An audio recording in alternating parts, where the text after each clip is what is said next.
What is up, everyone? JD here. I hope you're all doing well today. Today, I'm going to be bringing you another EDC Walk and Talk, and there's actually a couple things that I kind of wanted to go over.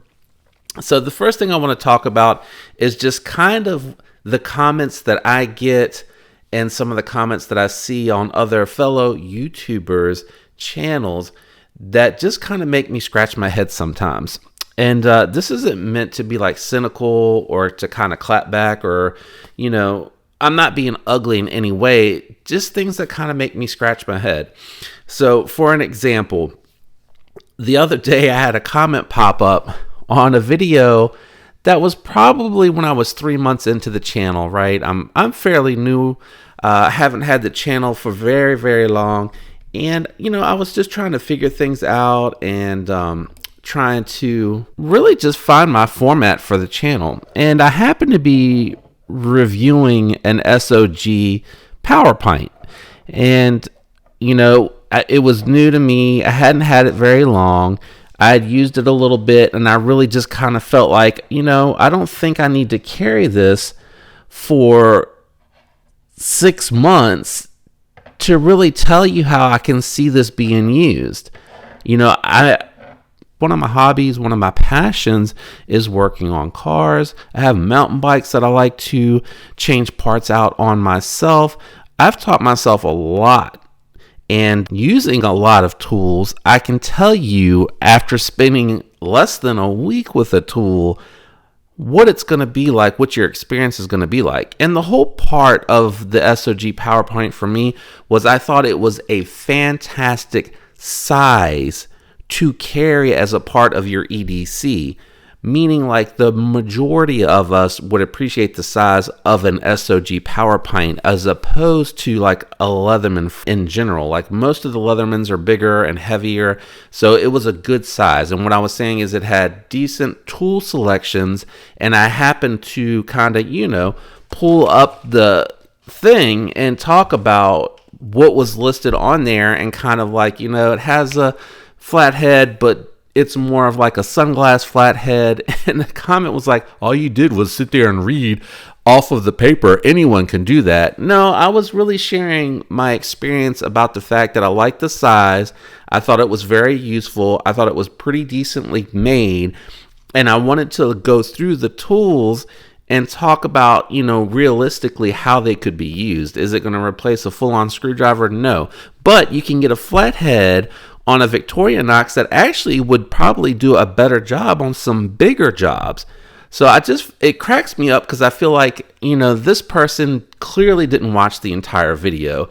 He got to a point where he saw I pulled the list up and started talking through the list and decided to leave a comment. So I feel like people that don't watch the full video leaving comments really show their true colors. They're really just trying to judge, or they just want to talk crap, as opposed to just trying to say like, hey, I think it would be beneficial to do this, as opposed to, oh, anyone can do that on their own. Like, really, genius? Thanks. I appreciate that positive feedback. That's going to help my 3-month-old channel grow. But anyway, one of the things that I wanted to touch on most is, do you even use your knives? Like, I've gotten this feedback. I've heard this and seen this feedback on other channels, and it just it kills me because I'm like, I take care of my tools. I use them, whether I'm using my mechanical tools for the car, whether I'm using my EDC tools for tasks. I like to clean them. I strap them up, I clean them. I work hard for my money. And this crap is not cheap. So if you like to take your Chris Reeve and beat it to hell and leave it scarred up because you're proud of that, fine. That's all good. I'm happy for you. I, on the other hand, use my tools. If they get beat up, I might try to touch them up. But if I don't care. It's not the end of the world. But I did work hard, and I am proud of the acquisition, and I have pride of ownership of these tools that I've purchased. So that's where you and I different in our philosophy and approach. And I just think it's really funny because and you can let me know in the comments down below, in my collection, I have tools that I will mod and that I will use and pick up and use before I pick up other tools in my inventory. I'm not going to be upset if I get a snail on my Umanzan. It's not going to bother me at all. I was just using this a little while ago to open some packages and to break some boxes down. But here's the difference that people don't realize.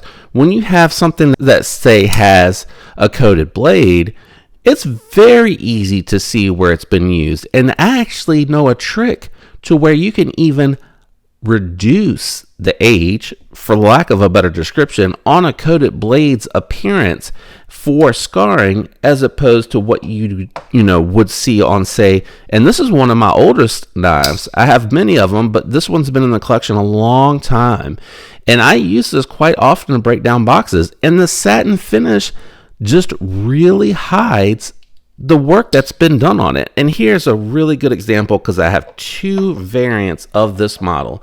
So here you can see clearly I use this knife. What I do is I clean any of the adhesive or gunk or anything that gums it up off the knife after I've finished with whatever I'm working on. So the next time I go to use this tool, it's ready to go. I don't have to worry about, depending on what I'm doing, if it's going to stag, if it's not going to catch, fighting with it, etc., etc. I just clean it up and I move on. I don't know why that's so hard for people to understand, but here's a knife. Haven't had it as long as the AUS 10A, but here's a knife. I was just using this yesterday to break down like 4 or 5 boxes. And when I say break down, I'm talking about make them small enough to fit in the recycling bin. I am not cutting pencil thin strips until the cardboard is disintegrated. And where's the marks, right? Same work that I'm doing with this blade, I'm doing with this, and you can't see it. And people are like, do you even use your knife, bro? It's baffling to me. Define use your knife. Here's a knife I haven't had quite as long. Can you tell I've been using it? What do you want to see? Do you want to see like scarring? Do you want to see the chips breaking up? I mentioned I take care of my tools. I don't know what the hell you're doing with your tools where you are scarring up the handle. What you're doing is you're dropping it. You are dropping that and chipping it up. That's not use. That's clumsiness. That is not use. Yes, this is annoying to me because I get so sick and tired of hearing it.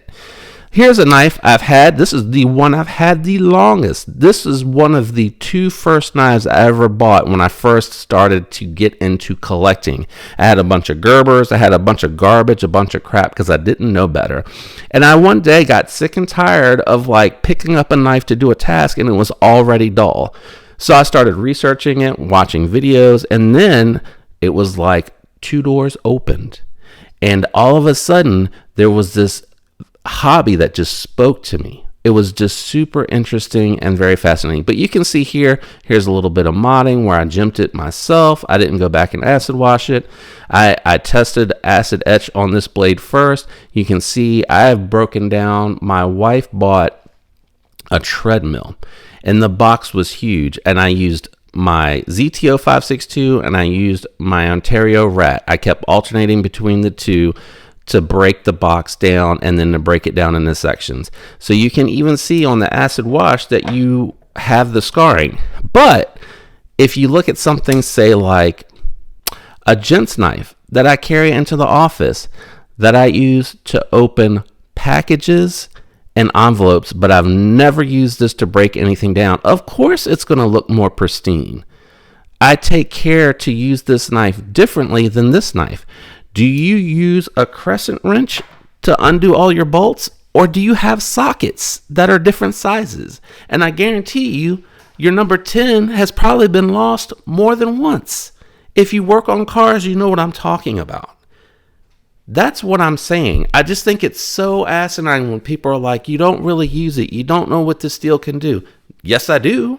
I might not be out here testing heat treats and testing to the degree that another channel member might be using, but I'm using it like a normal human being who collects these probably uses it. Do you know how many people out there actually probably use it to the extreme? I can tell you right now, you can go out there to Lefty's channel and he's going to tell you no. You can go out there to Knives Fast channel and he does not. You can go out to Not Your Average EDC's channel and she does. She films some of the crap that she does with her knives. That is an extreme use scenario. But a lot of these other channels out here that you see reviewing these knives are not using it like that. I guarantee it. I can tell you I probably use it a little bit more than average for a lot of the channels that are out there, but I am not out here heat treating. I'm not out here like Jarrett Neves, who is sharpening on the stones and can tell you the difference from one steel to the next. I've seen videos where he's talked about a knife and he's taken it to work and he's broken down a ton of crap and he's using it for different things at his job. So it's very few people that are truly testing the knife and giving you the feedback versus overview. I land somewhere in the middle. I am testing a majority of my knives and getting a feel for them and letting you know how they perform. And I do long-term reviews to give feedback to let you know how it's doing down the road. I'm not going to sit here in 30 days and break down 180 to 450 feet of cardboard just to test this knife. This is a personal investment for me with these tools that I share. It is not like I am a sponsor or I have some sort of hookup where I'm getting knives all the time. And even when people are sending them in, those are people who, out of the kindness of their heart, have shared these tools with me. And I want to be respectful of their property because some of their property is more expensive than a lot of the crap that I have on the table right now, at least for one-on-one pieces. But anyway, I just wanted to touch on that just a little bit because I see the comments and I'm just like, really? And I remind myself, hey, I know what it is. This person probably having a bad day, wants to take it out on somebody, and hey, they landed on my channel. It is what it is. But I do feel like I do a very in-depth, detailed review. I talk about the features of the knife, how it feels, how it functions, how the factory edge feels, how the factory edge has performed on a sample test. And then what I do is, like, as I use it, the longer I have it, I come back. I try to do them around 6 months and talk about how it's doing. This knife has held up really well. The functions and features of it have held up really well. The coating has held up surprisingly well because I don't normally grab my Leek as my first option to break down boxes, but I do enjoy using it because it has a great hollow grind and it has a 14C 28N blade, which is very, very manageable. I mean, when it's something that's easy to maintenance, I will probably grab that first because I know I'm going to be able to get it back in shape first. Whereas something like, I do like this. This knife probably could do a lot more hard use tasks, and you really can't see it on camera too great. I don't grab this as often as I grab my Hogue, or as often as I grab my Yojimbo 2, because the ergos are more comfortable for my larger hands, but I also view this more as in that flex territory of where it can be gentlemanly, but it also certainly is capable of being able to do the tasks that I would grab this knife for. So I just wanted to touch on that. And feel free to let me know what you think down in the comments as well, because I think all of us probably have different mindsets, right? That's what makes us individuals. We all have different mindsets and thoughts and how we think about tools and how we use them. I think I actually did clean this one up, and let me know if you want to see a video on that, because really it's just a magic eraser, and really all it's doing is taking a little bit of that top layer out to get rid of the scratches. And I mean, it's not like it's a big secret or anything like that, but if you ever wanted to revitalize or refreshen your coated blades, but you've shied away from them because you're scared that they will look like some of the examples that I've shown you, that's what I do. I have a Mr. Clean magic eraser. I wet it and then I just sand out a little bit of the top layer. So I'll probably post a video out there, even if there's not a comment, it might be somewhere, and one or two people might take interest in that and be interested in seeing that. But I wanted to share that. I appreciate you tuning in today. If you enjoyed today's video, do me a favor, leave a like. Consider subscribing if you're not already subscribed. If you're one of the commenters that have been telling me that I don't look like I use my knife, don't take it personal, man. I just hear it enough and see it enough where it's agitated and got under my skin. I get it. because some of my knives get more use than others. Some I grab to do the hard duty stuff, and the other ones I like to carry. I like the piece. I have a pride of ownership, but I do use it.